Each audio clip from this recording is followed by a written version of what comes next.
हरियाणा की हर अपडेट के लिए बेल आइकन दबाएं और सब्सक्राइब करें STV हरियाणा न्यूज। नमस्कार, आपके साथ मैं अनामिका अजय मिश्रा। किसान आंदोलन अपनी शतकीय पारी पूरी कर चुका है, लेकिन पारी खत्म होने का नाम नहीं ले रही। जी हां, बिल्कुल सही समझे। किसान आंदोलन के 100 दिन आज पूरे हो गए हैं, लेकिन 3 कृषि कानूनों पर मचा घमासान अभी भी खत्म होने का नाम नहीं ले रहा। गतिरोध लगातार जारी है। किसानों ने यहां तक ऐलान कर दिया कि वो आज 11 बजे से शाम के 4 बजे तक KMP पर जाम लगाकर रखेंगे। अभी 11:02 हो गए हैं, ये जाम शुरू हो गया है। किसानों का ये आह्वान क्या समाधान की ओर इस आंदोलन को ले जाएगा, देखिए।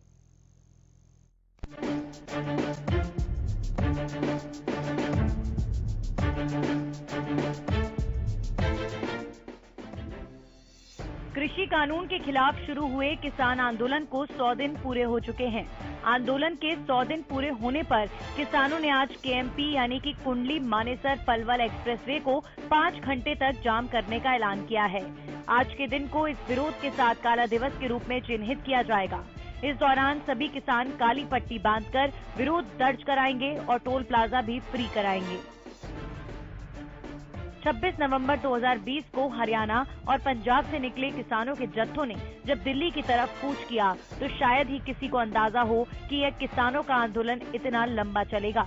अब किसानों के KMP जाम की वजह से प्रशासन अलर्ट है और आम लोग इस आंदोलन से हो रही परेशानी को सरकार के सामने रखते हुए किसानों की मांग को जल्द मानने की बात कर रहे हैं कि इस बंद के कारण चाहे किसानों चाहे असामाजिक तत्व हो, जो बंद हो जाता पूरा जीवन अस्त व्यस्त हो जाता। जैसे हम भी यात्री है तो एक दहशत का माहौल हो जाता, क्योंकि देखिए कई बार किसान जिस प्रकार से प्रदर्शन कर रहे हैं अपनी बात को मानने के लिए, और हम भी अब डरे हुए कि कई बार ट्रेनें रोक देते, कई बार आगजमी हो जाती है। तो जिस प्रकार से ये बंद है, इसमें डर का माहौल तो रहता ही है। इसमें जब बात देखें किसान अपनी समस्या को लेकर के रख रहे हैं, उधर सरकार इस चीज को किस तरीके से देख रही है, समाधान तो होना चाहिए। लेकिन ये जो बंद हो रहा है, ये बंद रास्ते बंद नहीं किए जाएं। अभी 100 दिन हो गए हैं पूरे। यहाँ पर जो किसान अलग अलग बॉर्डर के ऊपर बैठे हुए हैं, उधर भी वो बंद ही है, लेकिन इससे इफेक्टेड हमारे उद्योग हुए, इससे इफेक्टेड हमारा जनजीवन हो गया, इससे इफेक्टेड हमारा जो है आवाजाही होगी। अभी हरियाणा इसके साथ में जो टच है, उधर उत्तर प्रदेश जो टच है, उनके औद्योगिक घरानों को कितना बड़ा नुकसान हुआ है, कितनी हमारी इंडस्ट्री जो बंद हो गई है, कितने करोड़ों अरबों रुपए का लॉस हो गया, आर्थिक व्यवस्था जो माइनस में आ जाए, इसके ऊपर क्यों नहीं जो है ध्यान दिया जा रहा। इसको किसानों को भी सोचना पड़ेगा, सरकार को भी सोचना पड़ेगा। किसान आंदोलन के 100 दिन पूरे होने के बावजूद दिल्ली की सीमाओं पर डटे किसानों का जोश कम नहीं हुआ है। 26 जनवरी को हुई घटना के बाद किसान आंदोलन का केंद्र सिंघू बॉर्डर से गाजीपुर बॉर्डर शिफ्ट हो गया। किसानों ने अपने आंदोलन को और मजबूत बनाने के लिए खाप पंचायतों का सहारा लिया। देश भर में खाप पंचायतें होने लगी, जिसका परिणाम ये रहा कि आंदोलन में पहले से ज्यादा किसान जुड़ने लगे और दूसरी संस्थाओं ने भी अन्नदाताओं के आंदोलन को समर्थन दिया। आंदोलन के इस चरण में पंचायत और महापंचायतों का दौर शुरू हुआ। बॉर्डर के अलावा पश्चिमी उत्तर प्रदेश, हरियाणा, राजस्थान और पंजाब में पंचायत और महापंचायतों का दौर जारी है। राकेश टिकैत के अलावा कई महत्वपूर्ण किसान नेता इनकी अगुवाई कर रहे हैं। अब देखना होगा कि आज बुलाए गए किसानों के KMP जाम से सरकार पर कोई असर पड़ता है या नहीं। Bureau report, Haryana news.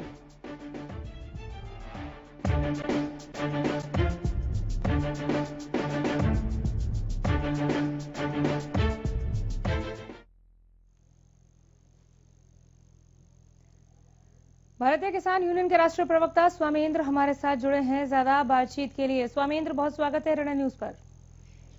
जी नमस्कार। जी नमस्कार सर। आज KMP जाम करने को लेकर लगता है कि सरकार के कानों तक फिर आपकी आवाज पहुंचेगी कि आप वार्ता शुरू करें?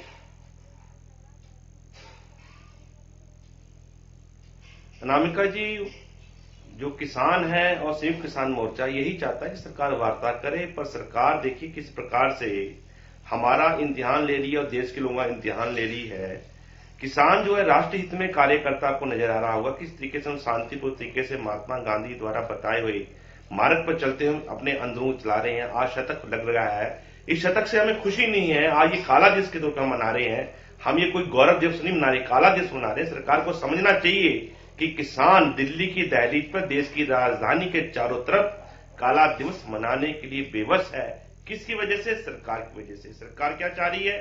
चंद पूंजीपति और अमीर हो जाएं। आपने देखा होगा कोरोना काल के अंदर तमाम लोगों की आय घटी है, पर जो सरकार द्वारा प्रायोजित कंपनियां हैं, जो भाजपा की सरकार है, जिनका उनको आशीर्वाद मिला हुआ है, उनका ग्राफ कई गुना बढ़ गया है। वो दुनिया के कई टॉप 10 की लिस्ट में आ गए हैं। इसका मतलब यह है कि जहां भारत की जीडीपी डाउन हो रही है, वहीं इस देश के अंदर जो काला बाजारी का बिजनेस करते हैं जो लोग हैं, वो देश के अंदर दिन प्रतिदिन अमीर होते जा रहे हैं। सरकारी इंस्टीट्यूशन गरीब होते जा रहे हैं और ये अमीर होते जा रहे हैं। और खासकर उस लोग पे, उस आदमी पर असर पड़ने वाला है जो पीडीएस का अनाज खाता है, जिसको आने वाले समय में और परेशानी होगी, क्योंकि सरकार परचेज करने से अपना पल्ला झाड़ रही है। उन 80 करोड़ लोगों को जो प्रधानमंत्री कहा करते थे कि मैंने कोरोना काल के अंदर उनके घर अन्न पहुंचाने का काम किया है, मैं माननीय प्रधानमंत्री जी से आपके चैनल के माध्यम से पूछना चाहता हूं, माननीय प्रधानमंत्री जी, आप बताइए वो कौन सा सिस्टम है जब आने वाले समय में इन लोगों को आप अनाज देंगे, उनकी रसोई का जो चूल्हा जलाने का आप काम करेंगे, पर मुझे कोई जो है रास्ता नजर नहीं आता। आप भी समझ रही हैं और देश भी समझ रहा है। हमारे साथ पलवल से हमारे संवाददाता भगत सिंह तेवतिया जुड़ गए हैं ज्यादा जानकारी लिए हुए। भगत, केएमपी पर किसानों का जाम शुरू हुआ क्या? देरवाएंगे क्या? आमेंगे, बहुत अच्छी बात है। आप भी खड़े हो, आपसे भी निवेदन है कि आप बैठ जाओ। किसानों ने भगत माइक थोड़ा करीब रखिए और थोड़ा ऊंचा बोलना होगा, आवाज नहीं मिल पा रही। यहाँ पर जो केएमपी का जो किसानों का यहाँ पर जाम करने की जो घोषणा है, वो अभी यहाँ पर किसान एकत्रित होने शुरू हुए हैं धरना पसंद, और किसानों का कहना है कि आधे घंटे बाद वो यहाँ पर केएमपी जाम करेंगे। सभी किसान यहाँ पर एकत्रित होने शुरू हुए। भगत थोड़ा कैमरा घुमाइए, दिखाइए कितनी तादाद में किसान हैं, क्या अभी और किसान आ रहे हैं? महिला किसान भी आप वहां पर देख रहे हैं क्या? जाम को लेकर किस तरह की स्थिति है, थोड़ा हमें विस्तार से बताएं जो आप देख रहे हैं। किसान यहाँ पर आप देख सकते हैं कि किसान यहाँ पर जो धरना स्थल है, यहाँ पर एकत्रित होने जो शुरू हो गए हैं, और यहाँ पर जो किसान की संख्या है वो लगातार बढ़ती जा रही है। और 12 किसानों ने यहाँ पर घोषणा की कि 12 बजे वो केएमपी को जाकर यहाँ पर जाएंगे। कुछ किसानों से बातचीत संभव है क्या भगत? जी बिल्कुल, हम यहाँ पर बात करेंगे। किसान यहाँ पर जो क्या योजना है, हमारे साथ जो रामगंज किसान यहाँ पर है, उनसे जानेंगे जो केएमपी जाम करने की उनका क्या प्लान होगा। मैं रामगंज भी चौथा हूँ। 11 बजे का टाइम दिया था केएमपी को जाम करने के लिए। अब सारे किसान इकट्ठे हो रहे हैं, उसके बाद रणनीति बना के केएमपी पे जाएंगे सारे लोग इकट्ठे होकर केएमपी पे जाम। कितनी देर के लिए जाम? 4 बजे तक। किसानों का जो यहाँ पर कहना है कि यहाँ पर वैसे 11 बजे से कहा गया था, लेकिन अभी किसानों का गांव से दूर से आने का सिलसिला जारी है, और अभी 12 बजे वो यहाँ पर जाम करेंगे और 4 बजे तक जो केएमपी को जाम किया जाएगा। लगभग कितनी संख्या में किसान यहाँ पर मौजूद हैं? युवा किसान भी आप देख रहे हैं क्या? महिला किसानों की मैंने तादाद आपसे पूछी यहाँ पर, क्या अभी और भी किसान आ रहे हैं? और किसान जब जाम लगा रहे हैं, ऐसे में यहाँ प्रशासनिक व्यवस्था कैसी है, पुलिसिया व्यवस्था कैसी दिख रही है? मैं और तफसील से जानकारी चाहूंगी। बिल्कुल, यहाँ पर हम देखें तो जो पुलिस प्रशासन है वो पूरी तरह से मुस्तैद है। जहाँ वाटर कैनन की लगाई गई है, वहीं आंसू गैस की जो यहाँ पर गाड़ी यहाँ पर पुलिस के द्वारा, पुलिस तमाम यहाँ पर चारों तरफ नाकेबंदी पुलिस के द्वारा की गई है, और पुलिस प्रशासन पूरी तरह से तैयार है। वो व्यवधान जो एक्सप्रेस है उस पर यात्रियों को ना हो। हालांकि किसानों द्वारा भी घोषणा की गई है कि वो जो भी आवश्यक वाहन है उन्हें किसी प्रकार की परेशानी ना हो, इसका वो विशेष जो 12 बजे से जो केएमपी जाम करेगी उस पर इस बात का विशेष ख्याल किया। किसी भी सुरक्षा कर्मी से आपकी बात हुई हो भगत, क्या कह रहे हैं वो? क्या उन्हें ये आदेश मिले हैं कि इन्हें जाम करने से रोका जाए? आंसू गैस के गोले और वाटर कैनन की व्यवस्था क्यों? बिल्कुल, ये जो हमारी यहाँ पर थाना प्रभारी है और डीएसपी जो यहाँ पर केएमपी के जिनके अंदर आता है, नेपाल डीएसपी है, उनका यही कहना था कि सुरक्षा के लिहाज से यहाँ पर जो ये सारी व्यवस्था की गई है ताकि किसी प्रकार की कोई मुकदमे, किसी प्रकार का व्यवधान यहाँ पर पैदा न करे, इसके लिए बाकायदा ये पुलिस फोर्स यहाँ पर तैनात की। चले नजर बनाए रखिए, अपडेट के लिए मैं लौट कर आती रहूंगी। कोई भी अपडेट हो तो आप अपना हाथ ऊपर उठाएं और हमें अपडेट करें। एक बार फिर मैं लौट रही हूँ स्वामी इंद्र आपके पास। कल राकेश टिकैत को मैं सुन रही थी, वो कह रहे हैं कि संसद में नई मंडी खुली है, आइए यहाँ पर फसल बेचिए, यहीं पर भाव तय होते हैं तो यहीं से भाव ले लिया जाएगा। सर ये क्या हो रहा है?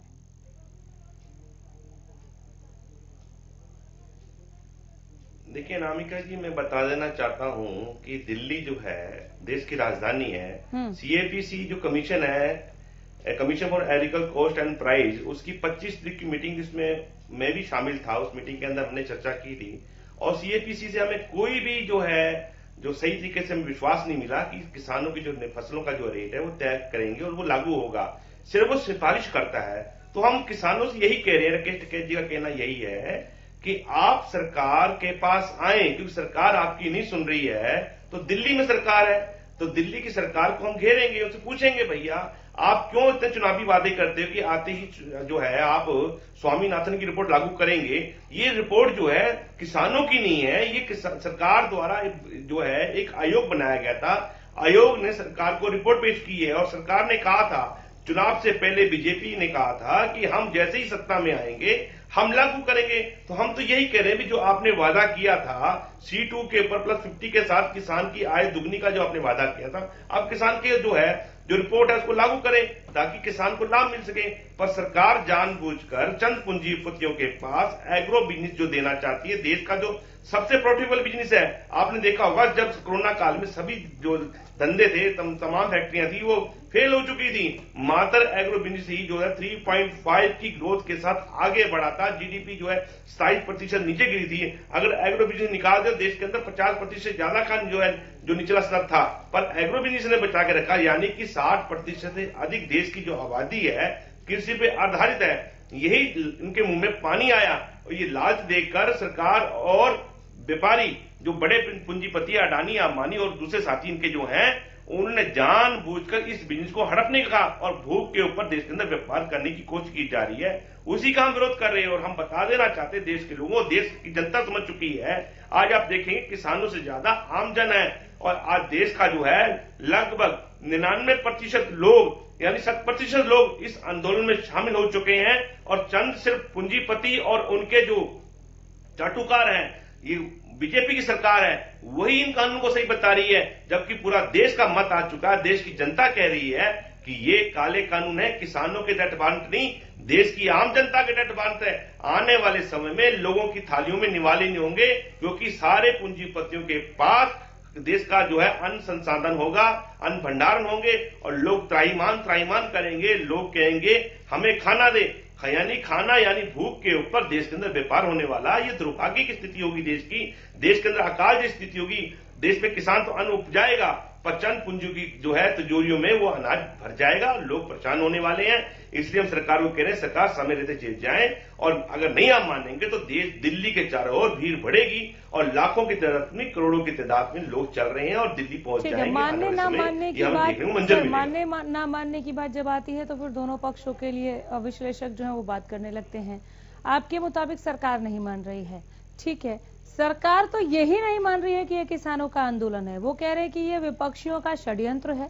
कुछ भोले भाले किसान उनके बहकावे में आ गए हैं। जब तक सरकार ये नहीं मान लेती है कि ये किसानों का आंदोलन है, क्या आपको लगता है कि सरकार इसके समाधान के लिए आगे बढ़ेगी? हालांकि हमने बैठकें देखी, वार्ताएं देखी, लेकिन अब उस पर भी ब्रेक है।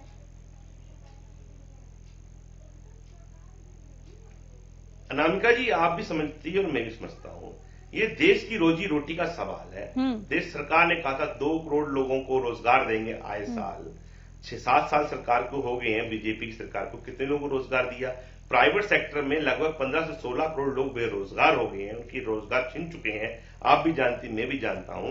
ऐसे में आज देश की खाद्य तीन कृषि कानून पे हम बात कर लेते हैं। सरकार कह रही है, अभी भी कह रही है कि ये किसानों का आंदोलन नहीं है। कुछ मुट्ठी भर लोग हैं जो एक राजनीतिक दल विशेष के राजनीतिक मंशा को साधने में उनकी मदद कर रहे हैं। गिने चुने किसान इसमें जरूर हैं जो भोले भाले हैं, जिन्हें बहकाया गया है। इसका जवाब आप लोग सरकार को क्यों नहीं दे पा रहे? केएमपी पर जाम, जो अलग अलग तरीके के, ठीक है आपके आंदोलन का एक अभियान का यह हिस्सा हो सकता है, चूंकि शांतिपूर्वक है तो क्वेश्चन भी नहीं किया जा सकता। चक्का जाम, रेल के पहिए थामने को, ये जो तमाम आप लोग बैठ के रणनीति बनाते हैं सर, क्या इस वक्त आपकी बैठकों में इस बात का कहीं पर भी जिक्र होता है, जो बैठकें आप लोग करते हैं स्ट्रेटेजी बनाने को लेकर, कि क्यों ना हम कुछ ऐसा करें कि सरकार को ये भरोसा दिलाए कि हम किसान ही है भैया, आप हमारी बात सुनिए और प्रभु किसान समझकर कृषि कानून पर आप एक्शन लेना शुरू कीजिए। हम किसी भी पॉलिटिकल पार्टी के लिए यहाँ नहीं आए हैं, ना ही हम किसी पॉलिटिकल एजेंडे को साध रहे हैं। कभी आप लोगों ने ये कोशिश नहीं की कि हम कुछ ऐसा करें, ऐसा अभियान चलाए कि सरकार को ये बताए, या डायरेक्ट जाकर आप ये बात क्यों नहीं करते हैं, क्यों नहीं रखते हैं? अनामिका जी, आप कह सकती हैं, पर हम ट्रायल देने को राजी हैं कि सरकार चाहे तो दिल्ली में कहीं भी हमसे खेती करा ले, हम खेती करने को तैयार हैं। हम किसान हैं, खेती तो करते हो, क्या करते हैं? हम तो ये बता रहे हैं हम खेती करते हैं। खेती करने के बाद जिस आदमी के पास वो अनाज आज 100 दिन पूरे हो गए हैं सर, स्वामी इंद्र, आज 100 दिन पूरे हो गए हैं। हम अन्नदाता को परेशान हलकान देख रहे हैं। सरकार चाहे तो खेती करा ले, ये ट्रायल का समय अब बीत गया है। एक तो आप लोगों ने अक्टूबर तक का समय दे दिया है सरकार को, फिर आप कह रहे वार्ता नहीं कर रही, फिर आपने अक्टूबर तक का वक्त क्यों दिया? आपको डेडलाइन जो है वो बहुत पहले देनी चाहिए थी। दूसरी बात, सरकार से भी मैं पूछ रही हूं कि इसके समाधान को लेकर वो क्या कर रहे हैं। मैं आ रही हूं आपके पास, क्योंकि दोनों पक्षों का जो रवैया है इस आंदोलन को लेकर, वो ऐसा समझ में आ रहा है, ऐसा प्रतीत हो रहा है कि समाधान के लिए तो कोई पक्ष आगे नहीं बढ़ रहा है। आ रही हूं, हमारे साथ विजेंद्र नेहरा जुड़ गए हैं। बहुत स्वागत है एक बार फिर हरियाणा न्यूज पर आपका, विजेंद्र जी। सर, खेतों को छोड़कर सड़कों पर किसान अभी भी बैठे हुए हैं। 100 दिन पूरे हो गए, इस शतक के लग जाने के बाद भी कोई समाधान नहीं दिख रहा। क्या कर रहे हैं आप लोग? अब मैडम देखिए, ये तो किसानों को तय करना है। वो तो आज से लगभग 10-15 दिन पहले भी राकेश टिकैत जी, अन्य इनके किसान के जो नेता हैं, कभी कहते हैं अक्टूबर तक हमें बैठना है, कभी कहते हैं 2024 तक बैठना है। तो जो वो तारीख और समय तय करके आए हैं कि कब तक बैठना है, तो कौन उनको हटा सकता है, कौन उनको उठा सकता है। ठीक है, तो अपनी मर्जी के मालिक है, लोकतंत्र इस देश के अंदर बैठ सकते हैं, उनका जब तक मन करे। लेकिन सरकार ने जो प्रयास करने थे वो कर लिए हैं, और जो प्रपोजल सरकार ने मैडम देने थे, 3 बार सरकार ने प्रयास किया है। एक बार 5 दिसंबर 2020 को लिखित प्रस्ताव सरकार की तरफ से गया कि आपकी सभी मांगों को हम मानते हैं सिवाय कृषि कानून रद्द करने के। और उसके बाद में माननीय सर्वोच्च न्यायालय ने जो कमेटी बनाई और उसके कानूनों पर रोक लगाई, उसके बाद खुद सरकार ने, भारत सरकार ने 1.5 साल तक कानून स्थगित करके किसान और सरकार के बीच में कमेटी बनाने का प्रस्ताव उनको दिया। विजेंद्र नेहरा जी, आपने कहा कि मैंने भी इनसे ये सवाल पूछा था कि आपने खुद अक्टूबर तक का डेडलाइन दिया है, तो ये क्यों दिया? खैर, अब ये इस पर अपना जवाब देंगे। लेकिन अगर इन्होंने कह दिया कि अक्टूबर तक का समय है आपके पास मांगे मानने के लिए, तो अक्टूबर तक सरकार चुप बैठेगी? किसान मर रहे हैं तो मरने देगी, महिलाएं सड़क पर बैठी हैं बैठने देगी, बच्चे परेशान हो रहे हैं होने देंगे आप? देखिए, बड़े स्पष्ट रूप से सरकार ने, भारत सरकार ने अपना बेस्ट प्रपोजल, बेस्ट प्रस्ताव किसान संगठनों के बीच में दे दिया है। हाँ। अब किसान संगठनों को तय करना है कि अगर उनके पास कोई प्रस्ताव है तो भारत सरकार के पास लेके आए, वार्ता करें, सरकार तैयार है। और अगर उनको मंजूर नहीं है तो जैसा उनको उचित लगे वैसा वो करेंगे। डेट तो उन्होंने बताई दी है 2024 अक्टूबर, नवंबर, दिसंबर, जब तक वो बैठना चाहे, लोकतंत्र उनकी मर्जी है। तब तक किसानों की मौतें होती रही तो होते रहे, चक्का जाम होगा तो आम पब्लिक परेशान हो रही है तो होती रहे, रेल के पहिए थमेंगे, आम पब्लिक परेशान हो रही है तो होती रहे, केएमपी जाम होगा, आप और हम परेशान हो रहे हैं तो होते रहे। देखिए मैडम, अगर जनता जो परेशान हो रही है तो खदेड़ रही है इनको जगह जगह से। आप देखिए, कल और परसों का भी आप देखिए, लगातार न्यूज में आ रहा है कि लोकल गाँव के लोग कैसे दुखी और परेशान हो गए। और सबसे अब ये लॉ एंड ऑर्डर होगा कि जनता खदेड़ देगी? मैडम देखिए, आप मुझे बताइए, जनता जब परेशान है, और मुझे आप बताइए सबसे ज्यादा नुकसान ये किसका कर रहे हैं? भारत सरकार ने इनको आंदोलन करने के लिए बकायदा इनको मैदान देने की पेशकश की थी, जिनको इन्होंने मना कर दिया। सर, चाहे जो भी वजह हो, जनता खदेड़ेगी या किसान आवाम को खदेड़ेगी, ये तो लॉ एंड ऑर्डर भी नहीं मेंटेन कर पा रहे फिर आप। मैडम देखिए, जो लोकल लोग हैं ना, वो इनसे परेशान और दुखी हो चुके हैं। तो परेशान होकर अगर कोई मर्डर करे, कोई किसी के साथ मारपिटाई करे या किसी और अपराध को अंजाम दे, ये वाजिब थोड़ी ना है। मैडम देखिए, मैं आपको बताऊं, नहीं मर्डर तो देखिए इनकी हिम्मत, ये देश के अंदर अराजकता का माहौल पैदा करना चाहते हैं, आपने पूरा बोला है। रुकिए सर, रुकिए। नहीं स्वामी इंद्र, रुकिए, मैं अलाउ नहीं करूंगी आपको, रुक जाइए। हाँ नेहरा जी बोलिए। मैडम इनसे पूछिए कितने बड़े किसान है, ये खुद शहर में रहते हैं, खेती किसानी से इनको कोई मतलब नहीं। सर अब इसमें बड़ा छोटा की तो बात नहीं है, अरे मैडम ये खेती से कोई मतलब ही नहीं है, इनके इस आदमी ने कभी खेती करी नहीं है जो डिबेट करने बैठा है ये। अच्छा। आप पूछिए इससे कितना खेत है इसके पास में। अच्छा। ये नेता बनने फिरे हैं मैडम, इनको चुनाव लड़ना है सबको। हाँ। मुझे आप एक नेता का नाम बता दीजिए जिसने चुनाव लड़के जमानत जब्त नहीं करवाई हो, और अगले चुनाव में जमानत बचाने की लड़ाई तो ये जितनी तादाद दिख रही है सभी नेता है मैडम। मैं ये कह रहा हूँ एक भी आदमी को बताइए मुझे नाम लेके जिसने, देखिए कौन कौन। चले मैं आपका जवाब ले लूंगी, मैं आपका जवाब ले लूंगी। स्वामी इंद्र पूछिए इनसे कहाँ खेती करते हैं ये। बोलिए स्वामी इंद्र, अब मौका दिए तो आप बोल नहीं रहे। अनामिका जी खेती, एक बात बताइए, पहली बात तो खेती करता नहीं करता हूँ, ये आके मेरे जे फार्म देख लीजिए। मैं अपने जे फार्म दिखाने को राजी हूँ, मैं अपना कृषि क्रेडिट कार्ड दिखाने को राजी हूँ, पर उससे क्या होता है, खेती से पहले आदमी की जो है जमीन बड़ा होना चाहिए, जमीन से पहले। आइए अपना जमीन बेच के बैठे, आप ही किसी मैंने चुप करा दिया था, अभी अपनी बारी में बोलिए। हमारे साथ कांग्रेस प्रवक्ता भी है, उनके पास भी जाना है, रुक जाइए। आपने कहा था किसान क्या दुगनी करेंगे, क्या आपने किसान क्या दुगनी की? आपने अपना जमीन बेच दिया है। आपने कहा 2 करोड़ लोगों को रोजगार देंगे इस साल, आपने अपना जमीन बेच दिया है। अरे आप किसानों की बात करिए, राजनेता बन रहे हैं आप, फिर राजनेता बने तो किसान का बेटा के नौकरी नहीं करता। विजेंद्र नेहरा, क्या 100 दिनों से किसानों की बात नहीं हो रही है? मैडम देखिए मैं आपको बताना चाहूंगा, भारत सरकार ने 5 दिसंबर 2020 को, आप बताइए मैडम, मैं बड़ी जिम्मेदारी से एक चीज कहना चाहूंगा। भारत सरकार जब वार्ता करने, अब मुझे एक चीज बताइए, अगर भारत सरकार इनके सामने प्रवक्ता है क्या हमारे साथ फोन पर? मैडम सुनिए आप मेरी बात। जी मैं ये कह रहा हूँ आपसे कि अगर भारत सरकार इनसे ये कहे कि पहले आप अपना आंदोलन खत्म करिए उसके बाद हम बातचीत करेंगे, कोई तो कहे इस बात की, ये कह रहे हैं पहले कानून रद्द करिए उसके बाद हम वार्ता करेंगे। चलिए ठीक है, तो अड़े हुए हैं, पे कोई तरीका थोड़ी है ये। कांग्रेस की प्रतिक्रिया देखिए ऐसा है, ये सरकार हथकर्मी की तरफ चली हुई है। किसान जो है करीबन 150 दिन से वार्ता खत्म हो चुकी है। जो पहले 150 दिन थे उसमें 12 दौर में वार्ता की वार्ता के कोई उसमें किसी नतीजे में नहीं पहुंची। उसके बाद मोदी जी ने उनको आंदोलनजीवी और फिर उसके बाद इनको परिजीवी बना दिया। तो अभी ये इनको बताना चाहिए कि ये जो किसान है क्या ये परिजीवी की संख्या में रहेंगे, कितने दिन तक ये परिजीवी रहेंगे या कब रहेंगे, कैसे रहेंगे। इस तरह से तो सरकार नहीं चलती। सरकार जो है वो लोगों की बनाई हुई होती है और इन्हीं किसानों की वोट से सरकार बनती है। और फिर भी इस तरह हठधर्मी जो सरकार कर रही है, जिस तरह से ये बातचीत करते हैं, जो इस तरह के लहजे हैं, इनके लहजे में 150 दिन जो किसानों से बातचीत भी नहीं करी और ये कहते हैं कि अक्टूबर तक भी नहीं करेंगे। तो मुझे तो ऐसा लगता है कि सरकार ने हमारे देश के लोगों को बेसहारा छोड़ के वो अपने घर चले और कहाँ चले गए ये भी समझ नहीं आ रहा। ऐसी स्थिति जो है वो बहुत ही एक तरह से देशनी हो गया। जिस तरह से देश के प्रधानमंत्री अपने ही देश के लोगों को परिजीवी बना दे तो फिर उस देश का क्या बनेगा ये मुझे नहीं समझ में आ रहा। आप भी सोचिए अनामिका जी कि ये लोग किस तरह से बातें करते हैं और किस तरह से इनके जवाब है और किस तरह से सरकार चला रहे हैं। ठीक है, वक्त और ज्यादा इजाजत नहीं देता, फिर भी स्वामी इंद्र शाम 4 बजे के बाद किया, सुन लिया आपने?